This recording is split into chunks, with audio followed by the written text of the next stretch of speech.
Welcome back to Free Speech Nation. Leeds University student Connie Shaw has hit the headlines after she was allegedly suspended from hosting a campus podcast for holding gender-critical views and for interviewing a detransitioner.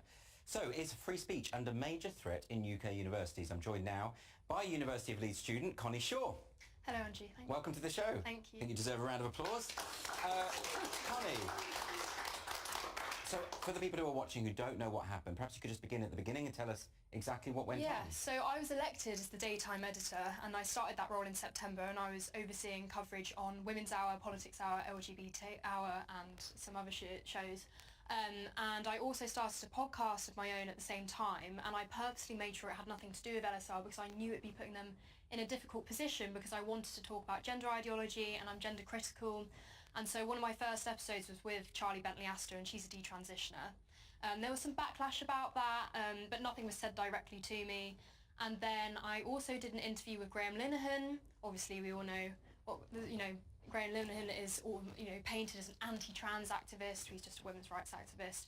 And the day after that, he published an article that I wrote for his Substack. And then the following day after that, I got an email telling me that I had been suspended from Leeds Student Radio for putting the health and safety of other students at risk. And presumably they cited the article you'd written for Graham Linehan's Substack. No, they didn't cite... Well, yes, they did actually, sorry. They didn't cite it specifically. I'd written other Substacks before.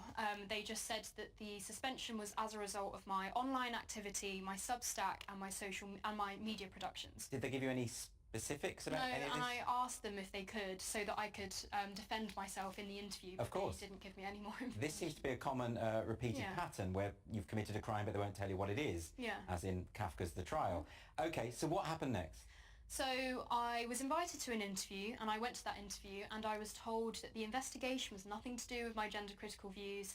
But then I was also asked, how do you maintain an inclusive environment at LSR when your choice to publicly publish your views makes some feel unincluded? So it's not about your views, but it is also about your views? Yes. Okay. Because, they can't tell me. I mean, the finding of the investigation, they dropped the allegations of misconduct, but they said I'm guilty because I have brought LSR into disrepute, but they can't tell me what I've done that's done that. What was the form of this meeting? What were you summoned effectively? Yeah, I had to go to a meeting, and they said that if you don't come to the meeting, the investigation will still continue. And the meeting was just with two people who work at the student union. And okay, so how did that feel when you were in that situation? Were you baffled? Did you expect this kind of thing?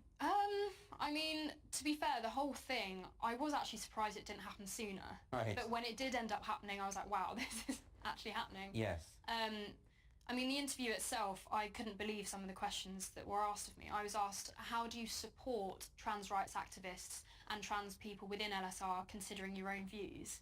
I just said the same way I would treat anyone, regardless of whether we disagree or not.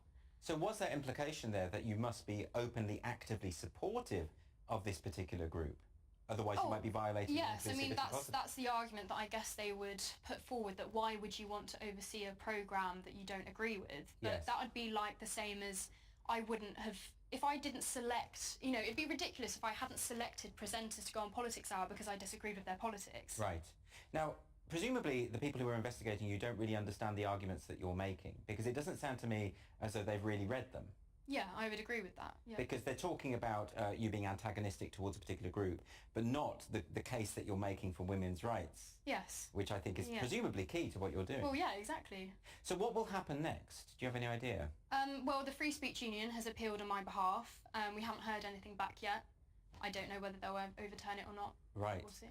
But my understanding is that they want to re-educate you. Yeah, so they've said, even though they know I'm graduating next year, so I wouldn't be running for committee anyway, they said if I did want to run again, I could only do so if I provide a written apology to the wider membership and if I undergo mandatory training. What would the mandatory training entail? I'm not sure. They said it would be up to the union to decide what that training is. Okay, but it sounds very medieval. Is it public flogging? I mean, what do they have in mind? Is this a broader problem, do you think? I mean, you're at Leeds University, and you obviously are interacting with students on a daily basis. Do you get the sense that there is a kind of monoculture, that there is a sense in which only certain opinions are allowed? Yeah, I mean, I sit in seminars, feminist philosophy module that I'm taking, and I'm the only one who's gender critical. If there are others, they don't express their views, and everyone already knows what I think, so there's no point staying quiet in real life and just spouting online. But yeah, I have very tense seminars and people don't like what I say. Do you have people that support what you're saying? Privately, yeah. That's very interesting, isn't it? So people are willing to say secretly, yes, I agree with you, but they're not willing to stand up. Yeah. And but why is that? Is there a climate of intimidation? Is it the fear of what might happen to your career prospects? Yes, I mean, I've had people tell me that they've had friends tell them to be careful of associating themselves with me.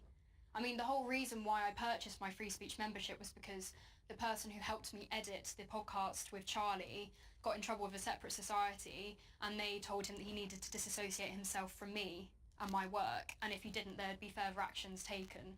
So at that point, I chose to purchase my membership because I thought, well, if that's going to happen to someone who has just helped me edit, what's going to happen to me who actually recorded the podcast?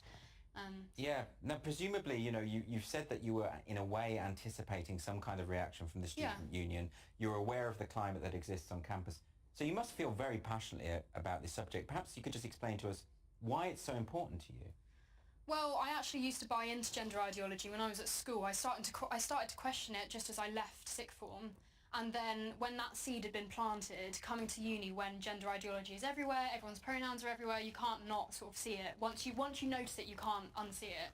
And then I met Susan Smith, who's the director for Women Scotland, and we did an interview with her actually on LSR, and I realised I agreed with everything she was saying. And then over the summer, Tickle versus Giggle happened, which was the case in Australia, where Roxanne Tickle, who's a man who identifies as a woman, was found to legally be a woman, and Sal Grover was found guilty of basically discriminating against him on the basis of his gender identity. And that made me so angry that I decided that I couldn't stay quiet anymore. I have had people suggest that I'm a grifter and that I only do this because I just want a career and that I'm just being anti-woke for the sake of it.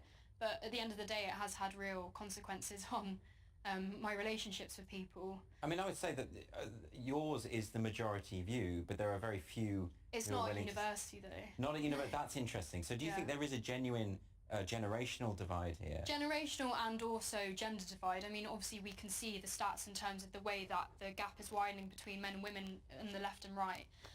But I think for girls especially, and I think that's possibly a reason why it's become so shocking for people, is that because I'm female saying these things, especially a young female, most young women are, buy into this gender stuff. So I think that maybe becomes more shocking for people, and also because girls are just, I used to be one of those girls. I was obsessed with the idea of just being kind and progressive and striving towards everyone having equal rights, but I've obviously come to realise that the phrase trans rights are human rights does not mean what they say, that, what rights do other people have that trans people don't have?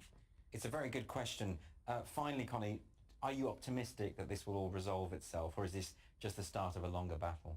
I mean, it's another battle. It's a start. My thing is another battle in a very long war, I'd say, and hopefully people like me, and I've had other people message me and say thank you so much for talking about this. So I think we're hopefully at the start of the beginning of the end. So yeah, I'm slightly hopeful. Well, I really appreciate you coming on to explain what happened to you. Connie Shaw, everyone.